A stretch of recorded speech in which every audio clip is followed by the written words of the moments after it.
ça vous apportera des enseignements, au-delà de ce que moi je pourrais apprendre ce soir avec vous, dans ce cours. Donc c'est marqué... Ah, il va revenir de tous les jours. Alors...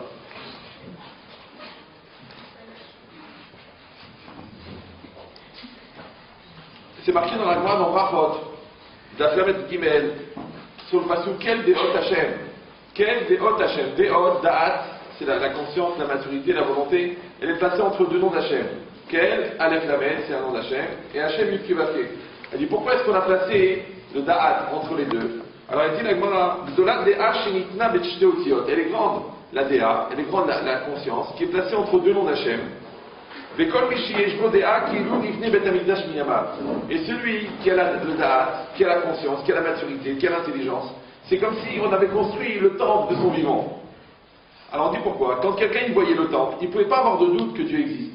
Il y avait 10 miracles tous les jours dans le temple. Celui qui voyait le Beth Amikdash, il n'avait aucun doute. Alors imaginez ce niveau de certitude que quelqu'un peut avoir, cette force que quelqu'un peut avoir, qui n'a pas de problème, il est clair. Alors c'est pas seulement qu'intellectuellement il est croyant, il croit en Dieu, non, il est sûr. Dans la vie, le Yetzirah, les problèmes, les souffrances, les doutes, l'influence goy, l'ambiance et la recherche du visage de son père, comment vous appelez le visage de son père? Facebook, d'accord? Donc, que tous ces doutes ils apparaissent en fin de compte parce que la personne, elle n'est pas claire. Elle n'est pas claire. Alors le Beth Amikdash, il avait cette force, le temps, il avait cette force, que quand quelqu'un il voyait le temps, il enlevait tous ses doutes. Alors maintenant c'est marqué que celui qui a le Da'at, c'est comme s'il avait construit le Beth Amikdash.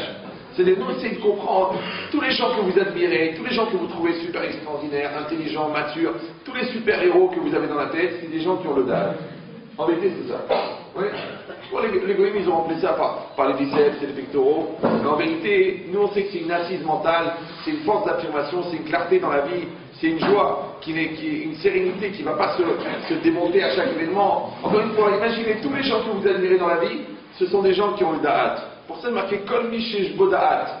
Par contre, le contraire, celui qui n'a pas de da'at, celui qui n'a pas de conscience, celui qui n'a pas de maturité, alors c'est marqué Mishen Bo Da'at Asur Lerachem Alav. Celui qui n'a pas de conscience, il est interdit d'avoir pitié de lui. Alors nous on dit le contraire, le pauvre, le morbone, il est immature, c'est un gamin, c'est une gamine, il comprend rien, il baha, une excroissance comme ça de PlayStation. Alors tu dis, mais il faut avoir pitié. Non, c'est marqué interdit d'avoir pitié. Interdit pourquoi? Parce qu'en fait, quand tu as pitié d'un imbécile, il ne va jamais devenir intelligent puisqu'il compte sur ton intelligence à toi. Alors que quand tu lui dis débrouille-toi, le type il dit attends, t'assures plus là? Non, j'assure plus. Donc le type il va être obligé d'assurer. Donc en vérité, par exemple les coléreux, ils peuvent se permettre d'être coléreux parce qu'ils ont des gens qui supportent leur colère. Les idiots, parce qu'il y en a d'autres qui assument leurs bêtises. D'accord? Tous les gens qui ont des défauts, ils ont toujours un type à côté qui assure. Comment on peut se permettre d'être un gamin? Parce qu'on a un adulte à côté. Donc c'est quoi l'idée? L'idée c'est jusqu'à quel âge on a le droit d'être gamin? Alors il y a des gens, qu'est-ce qu'ils font? Ils font exprès. Ils épousent un adulte, comme ça ils peuvent continuer à rester des gamines. Ou le contraire, ils épousent une femme qui est adulte, comme ça ils peuvent rester des gamins. Alors tu trouves des gamins de 45 ans, 50 ans, 60 ans, 70 ans. Donc moi je suis venu ce soir pour essayer de faire que, si Dieu veut, quand on se reverra dans 40 ans, vous ne serez pas des gamins. C'est une bonne bracha.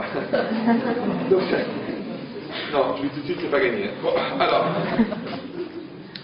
Donc ici c'est marqué que un homme qui a le da'at, alors à ce moment-là, il n'a pas besoin, c'est comme s'il a construit le Beth Amikdash, on a dit. Il dit maintenant on dit pourquoi est-ce que le Beth Amikdash, il s'appelle Mishkan, il s'appelle Mikdash. Il a deux noms. Dans le désert, on l'appelle Mishkan, c'est un sanctuaire. En Eretz Israël, quand il est construit avec Shlomo Meler, on l'appelle le Mikdash. Alors il dit le Sforno, il dit s'il n'y avait pas eu la faute du Hegel dans le désert, alors on n'aurait pas eu besoin du Mishkan. Pourquoi? C'est quoi l'histoire? C'était facile. On était en Israël, on était en Égypte. On sort d'Égypte, on reste 3 jours dans le désert. Il fallait 3 jours pour traverser le désert. On reçoit la Torah, on rentre en Israël, on construit le Beth Amikdash, l'histoire est terminée. Et on est tranquille. Non. Pour une erreur du Chet Hegel, la faute du Vaudor, et pour la faute des explorateurs, on est resté 40 ans dans le désert. 40 ans. Ça veut dire qu'on a sauté une génération. Maintenant, remarquez bien que l'Égypte, ça ressemble à l'enfance. Parce que c'est quoi l'Égypte? C'est une immense prison. C'est quoi l'enfance? C'est une immense prison. Oui, les parents ne font pas ça, fais ça, ne fais pas ça, fais ça, ne fais pas ça. L'école ne fait pas ça, fais ça, ne fais pas ça, fais ça. Les pulsions chez toi que tu ne maîtrises pas, c'est une prison. La gaminerie, c'est une prison. La lourdeur, c'est une prison. Il n'y a pas que des prisons extérieures, il y a aussi des prisons intérieures. Donc quand quelqu'un il est enfant, il est en Égypte. Parce que Mitzrayim en hébreu, c'est Metzarim. Maintenant, rentrer en Eretz Israël avec la Torah, ça s'appelle l'adulte. Tu es adulte, tu assumes tes responsabilités. Ve'ene Hashem al haaretz, les yeux d'Hachem ils sont sur la terre. Quand tu es adulte, c'est ta responsabilité. Oui. Maintenant, le problème, c'est quand on est gamin et qu'on joue aux adultes. Genre, t'annonces à ton père que tu es enceinte à 16 ans, tu vois, c'est compliqué. Donc, mais comment t'as fait? Comment j'ai fait? Comment on fait? Enfin, Wi-Fi, comment j'ai fait? D'accord. Donc, c'est quoi l'idée? Il y a un âge pour être adulte, il y a un âge pour être enfant. Vous me suivez? Et au milieu, qu'est-ce qu'il y a? Entre l'enfance et l'adulte, il y a l'adolescence. Alors, c'est quoi l'adolescence? C'est plus l'âge des enfants, c'est pas encore l'âge des adultes, et c'est représenté par quoi dans la Torah? Le désert. C'est le désert. Ouais. C'est quoi le désert? Tu es seul. Le désert, tu es seul, tu es face à toi-même. Qu'est-ce qui s'est passé dans le désert extraordinaire? Vayavo Amalek, Vailachem et Israël Berfidim. Il est venu Amalek, il a attaqué les Israël Berfidim. Remarquez bien que Amalek n'a pas attaqué les Bnei Israël quand ils étaient en Égypte. Il ne les a pas attaqués quand ils étaient en Israël, il les a attaqués quand ils étaient dans le désert. C'est quoi cet espace? Oui. Encore une fois, le désert, c'est ni la prison, ouais, ni la liberté. Parce que tu es libre dans le désert. Tu es libre de mourir au désert. Qu'est-ce que tu veux faire? Tu n'es pas content. Si on fait une prison dans le désert, imaginons, on s'enfonce dans le désert de 5000 km. Il y a 5000 km de chaque côté. On n'a pas besoin de mettre des barreaux, on n'a pas besoin de mettre des murs, ça sert à rien. Qu'est-ce qu'il va faire? Il n'est pas content, là, il va crever. C'est le désert. Donc le désert, la prison, elle est invisible. Exactement pareil. Le malaise de l'adolescence, ouais, la peur du nouveau, et de se prendre en main, et la découverte du sexe opposé, et la révolte avec les parents, et la révolution intérieure. D'un seul coup, les non-religieux, ils veulent devenir religieux. Ouais, le pauvre, on l'a élevé avec du porc, du boudin depuis qu'il est petit, il veut absolument devenir Lubavitch. Ses parents deviennent fous. Mais qu'est-ce qui t'arrive? Bon, enfin, Christian, que t'arrive-t-il? Je veux plus qu'on m'appelle Christian. Non, maintenant je veux m'appeler Mordechai. Mordechai. Mais il est mort de quoi? D'accord. Donc c'est quoi? Restez concentrés s'il vous plaît, sinon vous allez en rater. Donc c'est quoi l'idée? C'est que la personne qui n'est pas religieuse, elle veut devenir religieuse. L'enfant de la famille religieuse, lui, il veut mettre des jeans, il veut sortir le soir, il veut rigoler avec des copains, il veut écouter de la musique goy. Alors le religieux, il fait sa révolution vers le non-religieux. Le non-religieux, il fait sa révolution vers le religieux. C'est bizarre, non? Ça s'appelle la crise d'adolescence. Si on met en cause les repères, ouais, et dans repère, il y a père. Donc c'est un conflit avec le père. Ouais, et la mère, c'est la doublure du père, ça fait repère. Ouais, c'est le père à nouveau. Donc qu'est-ce qui se passe?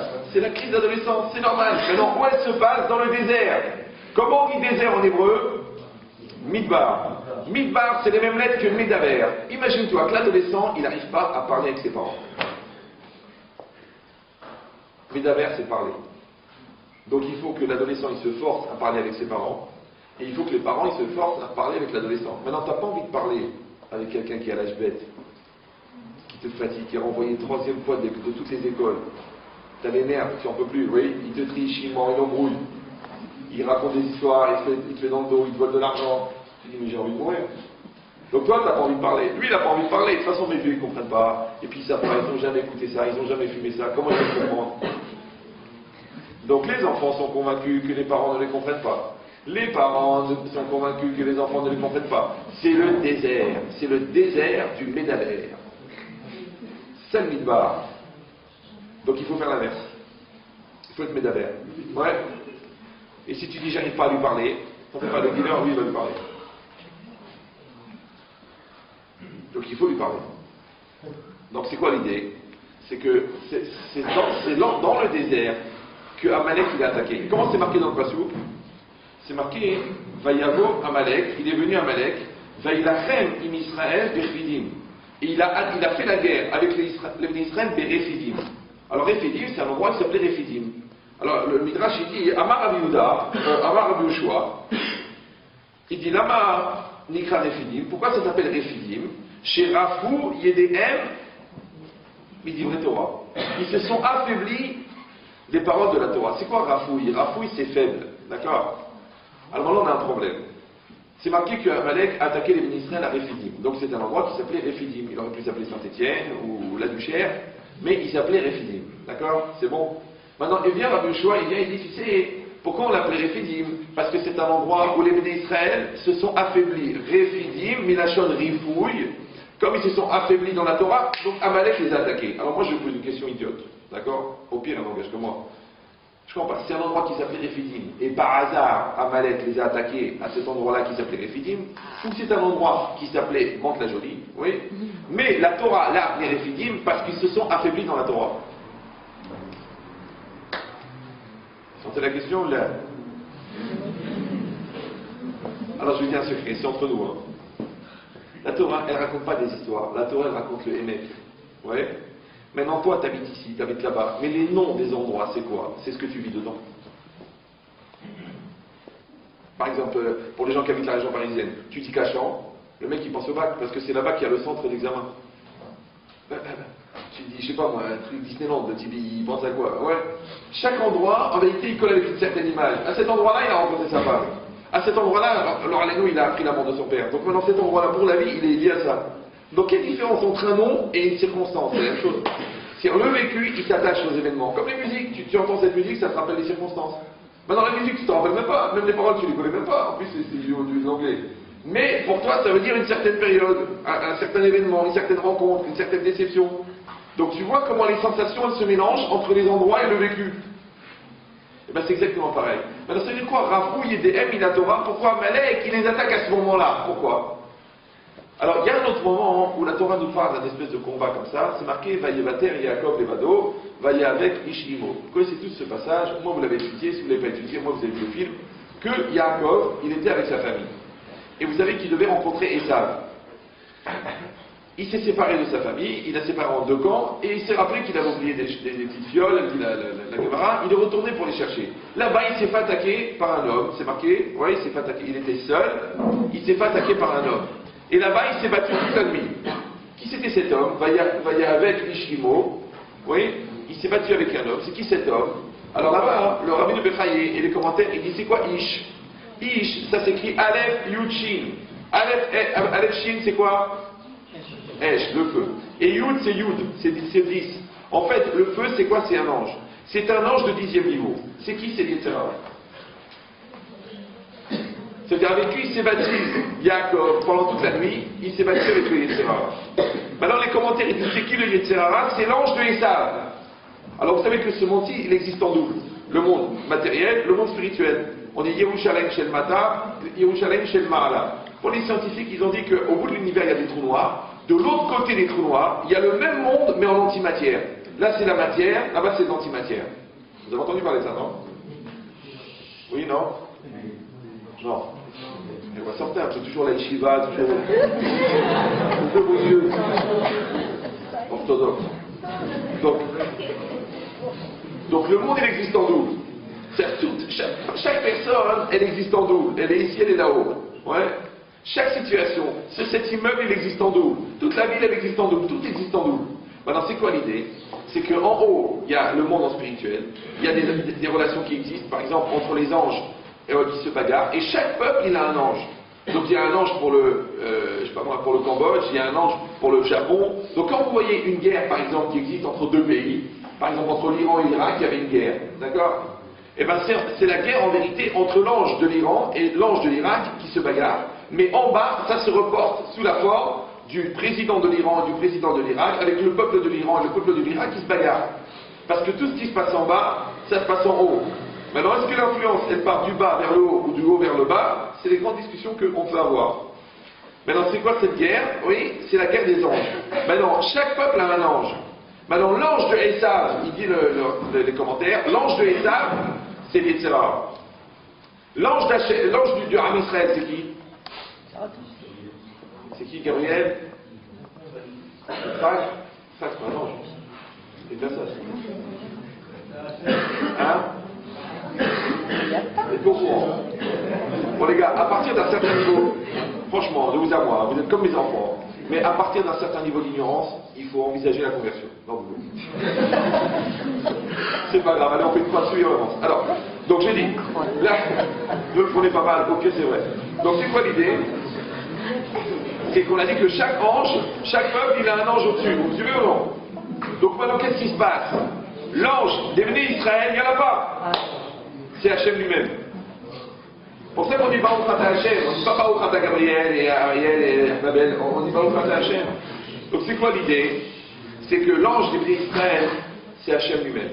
Maintenant, Yaakov, il devait rencontrer Esav. Le Esav physique, il existe. La veille de rencontrer Esav, la Torah nous raconte qu'il s'est battu avec l'ange de Esav. C'est bizarre. Toute la nuit. Est-ce qu'il a gagné ou il a perdu? Il a gagné. Le lendemain, comment ça s'est passé avec Esav? Très bien. Alors qu'il était venu pour le tuer. Il voulait le déchirer. Et quand même, il a laissé tranquille. Ouais.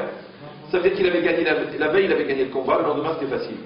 Maintenant, c'est qui l'ange de... On a dit l'ange de Esav, c'est qui? C'est Yetzerara. Mais attendez, excusez-moi de vous poser une question.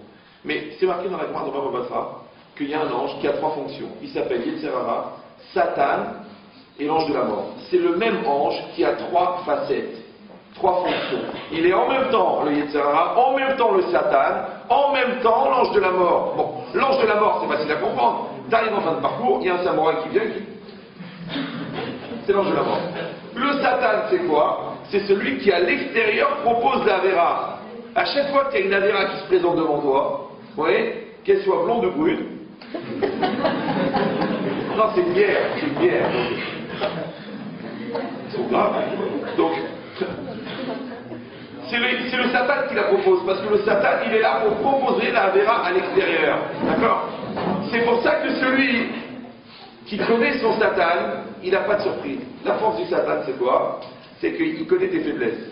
Donc il va te proposer une Avera. Maintenant, celui qui arrive à anticiper sur son Satan, il n'aura pas de problème avec le Satan. C'est pour ça que le Satan s'appelle Satan. Pourquoi le Satan s'appelle Satan? Parce que c'est celui auquel tout le monde s'attend. Non, c'est pas une blague. C'est-à-dire que si toi, tu t'attends au Satan, vous voyez, tu réfléchis. J'ai une fille sérieuse, c'est une fille de famille. Tu as dit à ta mère que tu allais faire un babysit, il est 4 h du matin, tu es avec un garçon dans une voiture.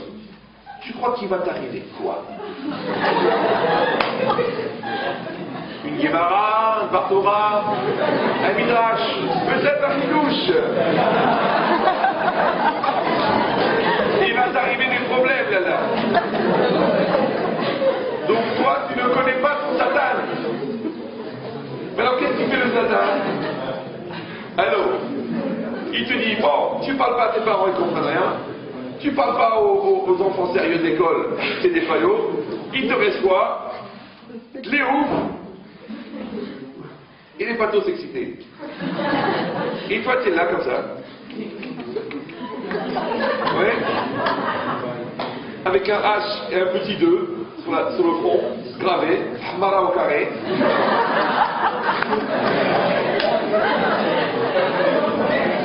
Et après, tu t'étonnes d'être entouré. Détendez-vous. Bon, arrêtez de rigoler, sinon je ne peux pas avancer dans le cours. Ça fait du bruit. Maintenant, si vous reconnaissez, on peut en parler un peu de cours, il n'y a pas de problème. Donc, c'est quoi l'idée?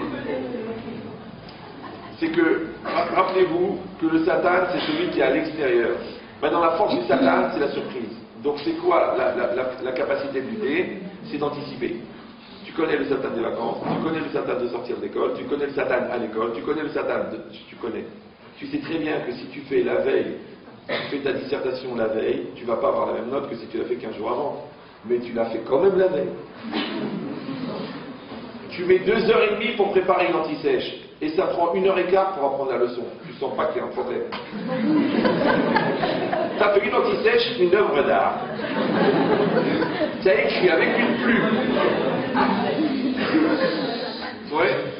J'ai raconté cette histoire déjà. J'étais en seconde, je pense. J'étais dans une école juive à l'époque. Bon. Et je marche dans la cour et je vois un papier gris par terre. Bon, je suis un peu observateur, ouais. Je prends le papier, je vous promets, je regrette jusqu'à aujourd'hui de ne pas l'avoir gardé. C'était une leçon de géographie entière de 6 pages, écrite sur un bout de papier comme ça. Mais j'ai fait comme ça. J'ai fait comme ça. C'est pas possible. Il y a une fille qui est arrivée, bon, il se trouve que c'était une fille, ça veut rien dire. Ça aurait pu être un garçon, bon. Je ne sais pas si j'aurais eu la patience. Bon.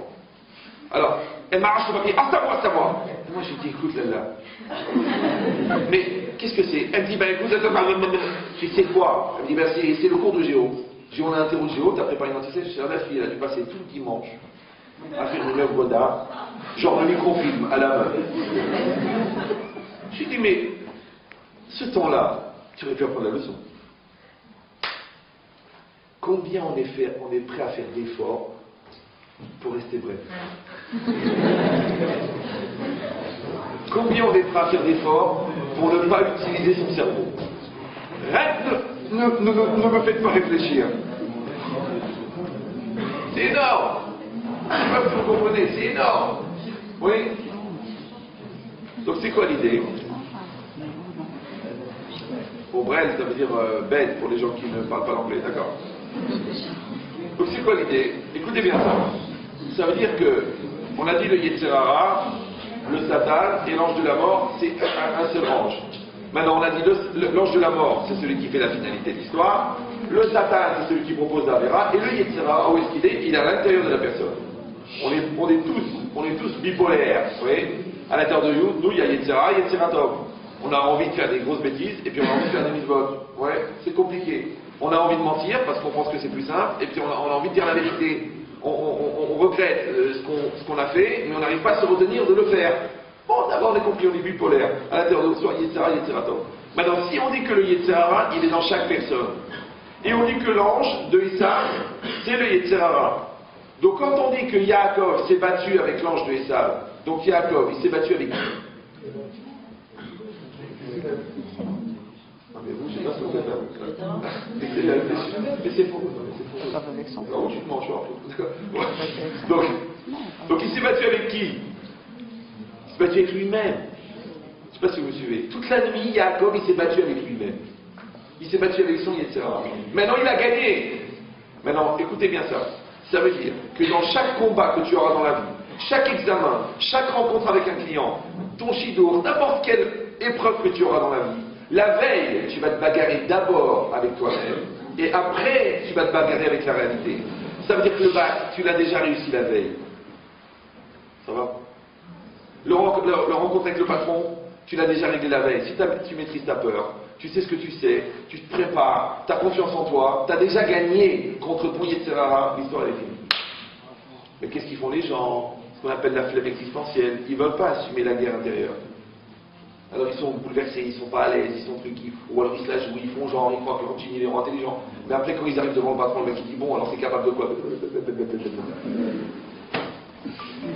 Il arrive au bac, ouais, ses copains, moi je connais tout le monde, et j'ai le truc, et mon beau-frère il travaille au ministère, et j'ai la fuite, le mec il a une fuite de cerveau, il a plus de...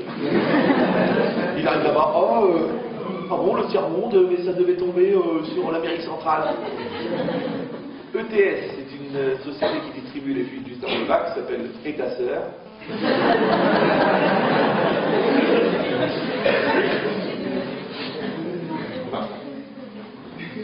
Donc c'est quoi l'idée? Un beau taille. Celui qui croit que la vie elle est simple, il a vu trop de dessins animés. La vie elle est un peu plus compliquée que ça. Maintenant, écoutez bien, plus t'es compliqué, plus la vie elle est simple. Et plus t'es simple, et plus la vie elle est compliquée. Moins tu réfléchis, plus tu vas faire d'efforts. Et c'est un truc très bizarre. En fin de compte, les paresseux devraient être travailleurs. Parce que celui qui a travaillé, il est fort. Comme il est fort, il travaillera moins. Mais le glandeur, lui, il est faible. Donc pour gagner la même chose qu'un travailleur, il faut qu'il travaille 10 fois plus. Le faillot, il a travaillé pendant 4 ans, il est devenu ingénieur. Donc il prend 10 000 € par mois. Toi, Bélinara, à 16 ans, tu vendais des téléphones. C'est bien. Donc à 20 ans, bah, tu fais le parterre de la boutique. Pour rajouter un peu. Donc avec tes 1 000 € hors frais, bien sûr, ouais. Donc toi, pour gagner 10 000 €, il va falloir que tu travailles 10 fois plus que le faillot. Alors je ne comprends pas le faillot en fin de compte, c'est un malin, parce que le mec, en bossant, Maintenant, il peut glander puisqu'il prend 10 fois plus que toi. Mais toi, que tu as bien glandé pendant 4 ans, tu vas bosser pendant 40 ans, 10 fois plus. Donc le vrai glandeur, c'est le travail. Et c'est pas que dans le travail. On te dit construis-toi, deviens un type bien, sois une fille bien, sois une fille intelligente. Ah, ça me saoule, ça me prend la tête, et je suis trop speed, et à quoi ça sert? De toute façon, c'est du paraffin, c'est du faillotage. D'accord. Mais maintenant que tu as épousé un vrai, tu en as pour 30 ans. Tu dis, mais j'aurais dû réfléchir, mais rien ne t'empêchait. Tu dis, mais quel est son défaut majeur? Il le fait, il te ressemble. Donc toi, tu as voulu glander pendant 4 ans. Maintenant, vous formez un couple, monsieur et madame Morel. Comment s'appelle-t-il? Jacques. Il me rappelle quelqu'un.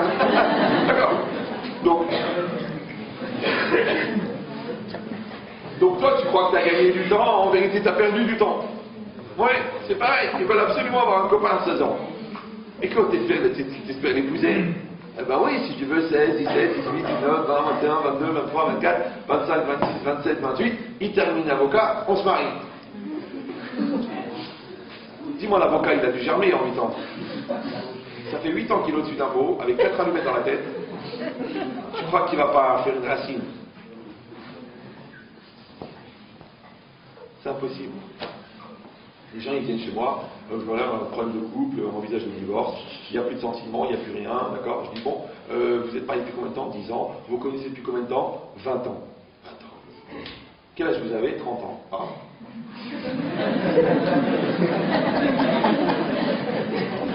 Je dis, alors vous étiez des copains, vous étiez des camarades de classe, on ne s'est jamais quittés, toujours en proximité, toujours sympathique, toujours les colos, l'école, la sortie de l'école, les premiers mensonges, les premières...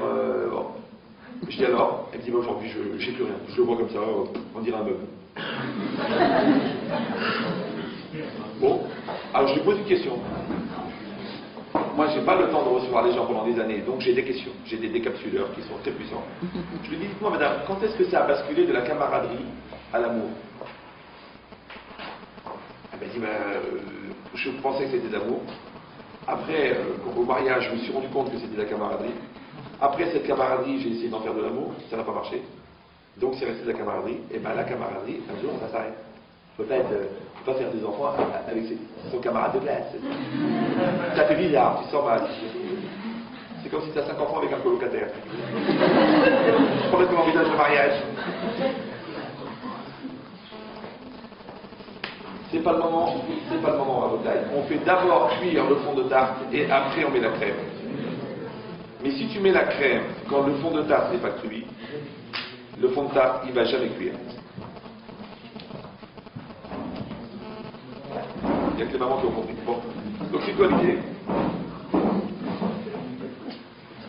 Donc on a dit que Yaakov, il s'est battu avec lui-même, et après le lendemain, il a rencontré Esav.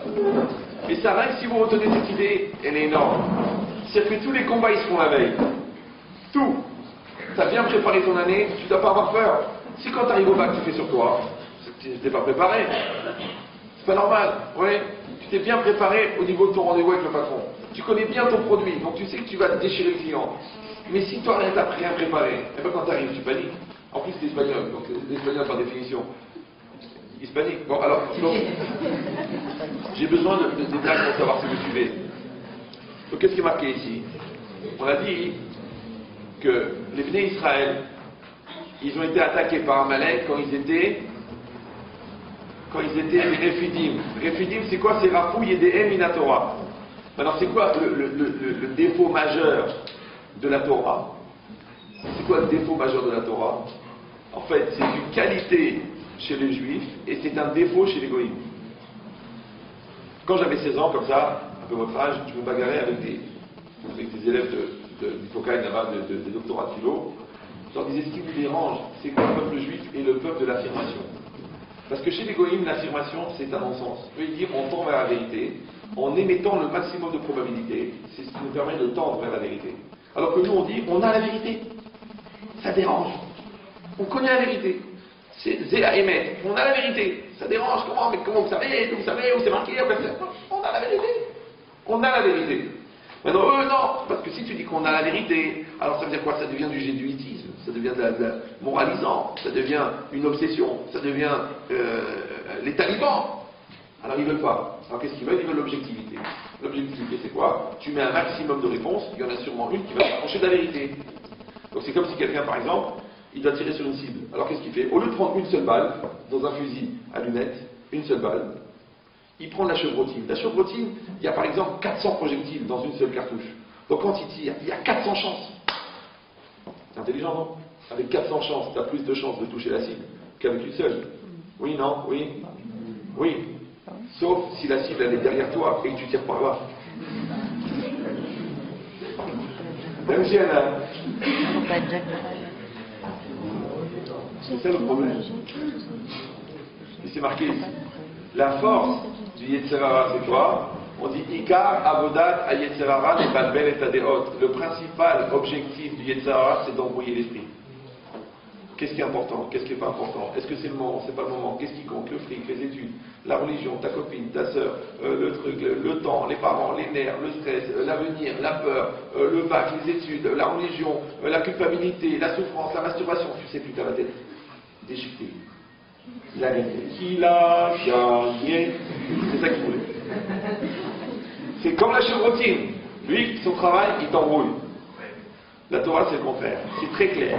Il y a une halakha.